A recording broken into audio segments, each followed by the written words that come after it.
I grew up on the south side of Chicago, knowing not a soul in the newspaper business and having little interest in the world beyond that of the nearest ballpark and playground.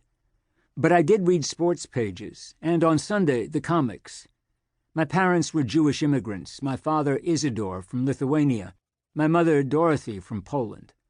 They arrived at Ellis Island in the years immediately after World War I and somehow found their way to Chicago, where they met and married. I do not think either one, once in America, managed to get through high school. There was always a living to be made and a family to feed. 4 children, 2 sets of twins, came. My sisters Phyllis and Marcia were born in 1932, 5 years before me, and my brother Alan. None of us fully understood what compelled our parents to leave their family and birthplace for the long boat ride to America. It was a conversation we never had, just as we never talked about my parents' lack of formal education. We were lower middle class. My father owned a dry cleaning store at 4507 Indiana Avenue in the center of what was then, and still is, a black ghetto on Chicago's South Side. It was a 7 a.m. to 7 p.m. job, with deliveries often keeping him out for another hour or so. By the time Al and I were barely into our teens, we were expected to work at the store when asked, on weekends and busy evenings during the week. My brother and I lived in fear of our dad, who had a quick temper, and whose idea of a fun Sunday was to rise early, grab the 2 of us, drive to the store, mop the floor, and then take us to a Russian bathhouse, long gone now on Chicago's west side, where we would be sweated and then scrubbed down with rough birch branches.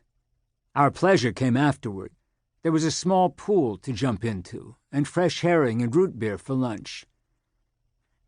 Daddy was a man of mystery. I learned only 6 decades after his death that his hometown was Saduva, a farming village with a large community of Jews 100 or so miles northwest of the capital of Vilnius. In August 1941, Saduva's Jewish population of 664, including 159 children, was marched outside the village and executed, one, by a German commando unit aided by Lithuanian collaborators. My father never discussed Nazi Germany or World War II. In his own way, Isidore Hersh was a Holocaust survivor, as well as a Holocaust denier. My father did tell me, however, that he had earned a few precious dollars after landing in America in the early 1920s by playing bird songs on a violin. It was just a story until, under much duress, my brother and I began taking violin lessons on Sunday afternoons with David Mole, who was then, at the end of the war, a violinist with the Chicago Symphony. Al and I would pathetically scratch around for an hour or so, and then Mole and our father would play duets, on and on. Our father really could play, but never did so outside the odd hour or so with Mole. I remember only one other of his pleasures: monthly Saturday night card games with his landsmen, fellow refugees from Saduva, who, like him, were small businessmen who somehow ended up in Chicago. My father never figured out America.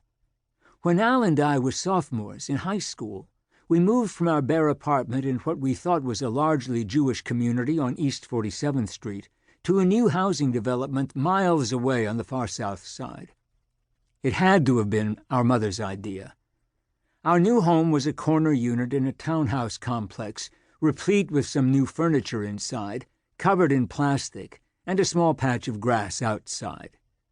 We hated it, even if it did have 2 bathrooms, because we were far removed from our friends and the playing fields we knew so well. Within a few days of moving in, I stood with my father as he dutifully and very quietly — he was always quiet until his temper flared — watered our lawn. At some point, one of our new neighbors came toward us with a big smile. He was as Irish as could be, with a strong brogue. He said his name was McCarthy and welcomed us into the neighborhood. My father shook his hand and asked very plaintively, "Do you happen to be of the Jewish faith, Mr. McCarthy?" I can still feel the mortification as I stormed into the house in utter shame. My mother must have struggled to adapt to America, too, But she found refuge, happily, I guess, in an obsession with cooking and baking. Food became her essential means of communication. Mom was, to be fair, a marvelous baker of cookies and pastry. I can still taste her apple strudel, even if I cannot remember sharing any private thoughts with her.